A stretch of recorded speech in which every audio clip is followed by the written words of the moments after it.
climate change and other factors, drought has become an annual phenomenon.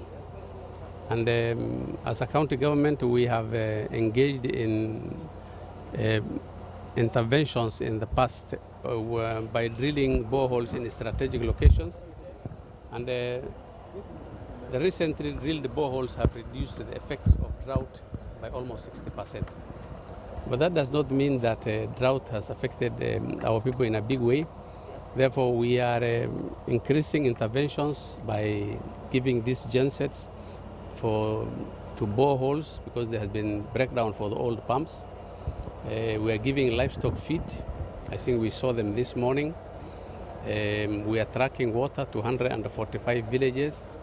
But in the long term, we want to get out of water shortages during drought season by drilling boreholes in all the areas where there is shortage of water today. So we're happy with our interventions, and we are grateful to other agencies and the donors who have given support. We are happy with the national government who have also given support through the NDMA. We are all working together to ensure that there are services to our people at this difficult time.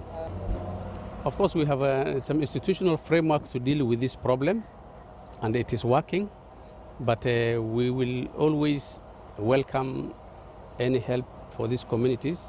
But I am happy with the response of the international community, of the national government, our own effort, and we will continue to appeal for support on behalf of the people who are in very difficult situation. Yes, I think we are giving 8. 2 of them have not been delivered here, and there are specific boreholes which have been identified.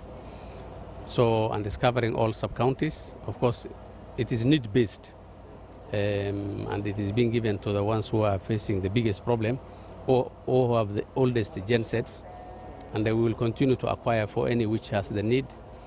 Therefore, they will go to specific boreholes. Thank you very much.